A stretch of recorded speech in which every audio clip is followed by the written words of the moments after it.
Hello my dear students, welcome to your own YouTube channel beat biology. आज के session में बच्चों हम लोग करने वाले हैं फिफ्थ फैक्ट्स। और फिफ्थ फैक्ट्स क्या है? Difference between prokaryotic and eukaryotic cell. आज हम लोग देखेंगे क्या डिफरेंस होता है prokaryotic cell and eukaryotic cell के बीच में। यहाँ पे हम डेटाबेस में पढ़ेंगे, ज्यादा कुछ डिटेल में जाएंगे नहीं, बस डेटाबेस में पढ़ेंगे, फैक्ट्स के बेस में ही पढ़ेंगे। तो पहला बात जो है, अगर हम बात करें prokaryotic cell and eukaryotic cell के बीच में क्या डिफरेंस है, तो पहला बात आता है सेल साइज का। सेल साइज का prokaryotic cell and eukaryotic cell का जो सेल साइज है, देखा जाए तो प्रोकैरियोटिक सेल का स्मॉलर होता है, छोटा होता है, यूकैरियोटिक सेल आपका बड़ा होता है। देखा जाए तो आपका प्रोकैरियोटिक सेल आपका 0.2 टू 0.5 माइक्रोमीटर तक हो जाता है। अगर हम यूकैरियोटिक सेल का बात करें तो 20 टू 40 माइक्रोमीटर होता है लंबाई में। ओके, देन दूसरा पॉइंट आता है यहाँ पे ट्रू न्यूक्लियस एब्सेंट होता है प्रोकैरियोटिक सेल में एंड ट्रू न्यूक्लियस प्रेजेंट होता है आपका यूकैरियोटिक सेल में। अब बच्चों ये समझने की कोशिश करो कि ट्रू न्यूक्लियस किसको कहा जाता है। यहाँ पे what is the meaning of true nucleus? देखो, न्यूक्लियस एक ऑर्गेनेल है, ये बात तो आप लोग जानते हो। न्यूक्लियस के चारों तरफ एक कवरिंग होता है। इस कवरिंग को आप न्यूक्लियर एनवेलप या you can say nuclear membrane बोल सकते हो। राइट, न्यूक्लियर एनवेलप बोल सकते हो या न्यूक्लियर मेम्ब्रेन या न्यूक्लियर एनवेलप बोल सकते हो। जो न्यूक्लियर एनवेलप की न्यूक्लियस के चारों तरफ जब प्रेजेंट नहीं होता है तो उसको हम वेल डिफाइंड न्यूक्लियस नहीं बोलते हैं। जब न्यूक्लियर मेम्ब्रेन प्रेजेंट होता है तो उसको हम बोलते हैं ट्रू न्यूक्लियस। तो ये न्यूक्लियर मेम्ब्रेन आपका प्रोकैरियोटिक सेल में एब्सेंट होता है, इसीलिए हम बोलते हैं प्रोकैरियोटिक सेल जो है ट्रू न्यूक्लियस बियर नहीं करता है, और वहीं पे आपका यूकैरियोटिक सेल आपका ट्रू न्यूक्लियस प्रेजेंट होता है उसमें। ओके, ये हो गया दूसरा पॉइंट। तीसरा पॉइंट देखेंगे, यहाँ से क्वेश्चन भी आता है। ये जो पॉइंट है यहाँ से क्वेश्चन भी आता है। पूछा जाता है कि प्रोकैरियोटिक सेल में कितना नंबर ऑफ क्रोमोसोम प्रेजेंट होता है, तो आपका आंसर होना चाहिए ओनली वन। सिर्फ एक ही डीएनए प्रेजेंट होता है बच्चों, एक ही डीएनए से एक ही क्रोमोसोम बनता है आपका प्रोकैरियोटिक सेल में। बट वहीं पे अगर यूकैरियोटिक सेल का बात किया जाए तो यहाँ पे मोर देन वन, एक से ज्यादा क्रोमोसोम आपको यहाँ पे मिल जाएगा। ठीक है, देखो, अब देखो आपका प्रोकैरियोटिक सेल में न्यूक्लियोलस भी प्रेजेंट नहीं होता, क्योंकि आपके पास तो न्यूक्लियस भी नहीं है ना। प्रोकैरियोटिक सेल के पास न्यूक्लियस ही नहीं है, तो यहाँ पे न्यूक्लियोलस भी एब्सेंट होता है, और वहीं पे यूकैरियोटिक सेल में न्यूक्लियोलस प्रेजेंट होता है। ओके, अब आते हैं बच्चों प्रोटीन सिंथेसिस के बारे में। Prokaryotic cell and eukaryotic cell में प्रोटीन सिंथेसिस कहाँ पे होता है?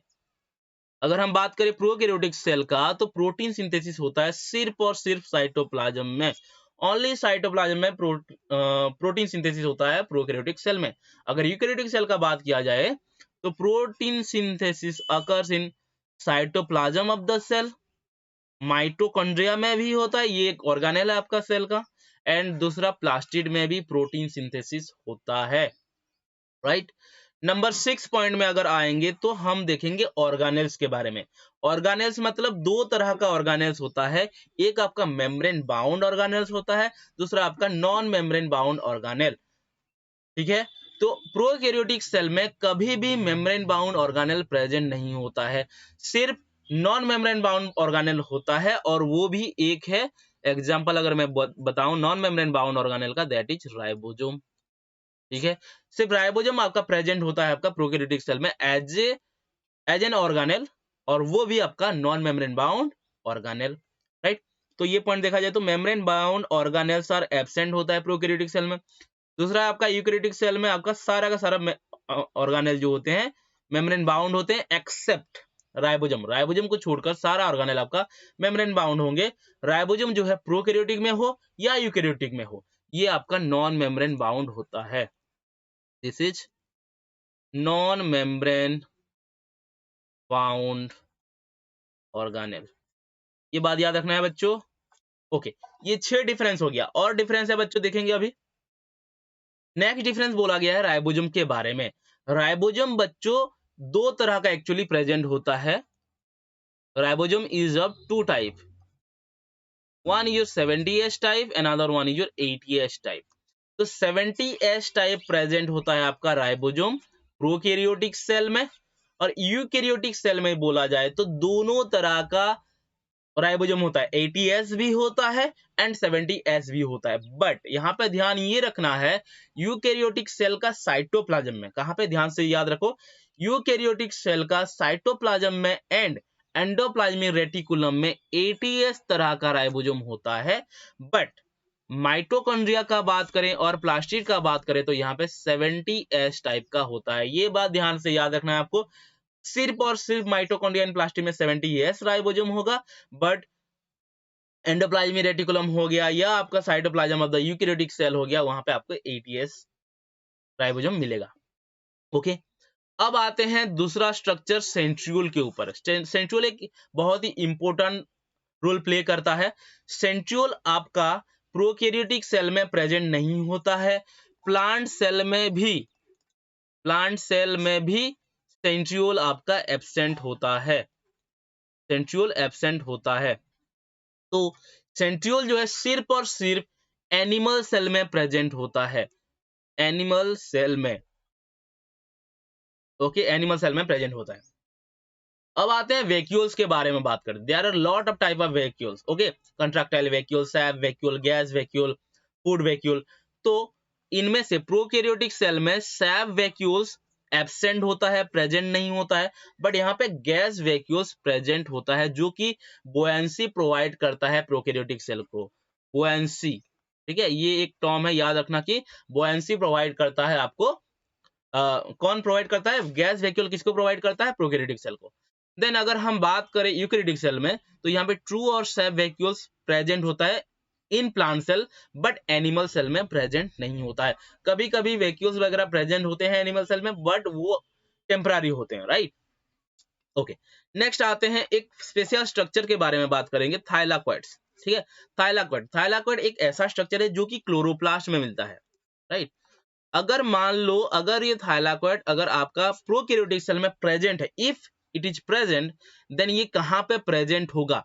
ये आपका साइटोप्लाज्म में फ्रीली ऐसे घूमता होगा, फ्लोट कर रहा होगा, राइट। समझ में आ गया। अगर वहीं पे अगर यूकैरियोटिक सेल का बात किया जाए तो क्लोरोप्लास्ट में जो थाइलाकोइड है वो सिर्फ प्लांट सेल में मिलेगा। कहां पे मिलेगा? प्लांट सेल में, बट एनिमल सेल में नहीं मिलेगा, एनिमल सेल में नहीं मिलेगा थाइलाकोइड। ओके, थाइलाकोइड अगर प्रेजेंट है, ई प्रेजेंट, तो वो क्या होंगे? सारा का सारा थाइलाकोइड ग्रुप में रहेंगे ऐसे। मान लो ये थाइलाकोइड है, ऐसे ग्रुप में ऐसे रहेंगे, और ये ग्रुप में जब रहेंगे थाइलाकोइड तो इनको हम प्यार से बोलेंगे ग्रैनम। क्या बोलेंगे इसको? ग्रैनम। और अगर बहुत सारे ग्रैनम है तो उसको बोल देंगे ग्रैना। ओके, अब आते हैं वन मोर इंपोर्टेंट स्ट्रक्चर जिसको हम प्लाज्मिड बोलते हैं। प्लाज्मिड एक तरह का डीएनए है, डबल स्ट्रैंडेड डीएनए है। मैं लिख देता हूं यहाँ पे, जैसे जो डबल स्ट्रैंडेड डीएनए होता है और ये सर्कुलर डीएनए होता है। हालांकि प्लाज्मिड प्रोकैरियोटिक सेल के लिए सर्वाइवल के लिए जरूरी नहीं है, बट ये बहुत ही काम में इंपॉर्टेंट रोल करता है। तो प्लाज्मिड आपका प्रोकैरियोटिक सेल में प्रेजेंट रहेगा, बट प्लाज्मिड एब्सेंट रहेगा यूकैरियोटिक सेल में। ना ही प्लांट सेल में मिलेगा, ना ही आपका एनिमल सेल में मिलेगा। समझ में आ गया? ओके, अब आते हैं प्रोकैरियोटिक सेल के एनवलप सिस्टम में। प्रोकैरियोटिक सेल में सिंगल एनवलप सिस्टम होता है।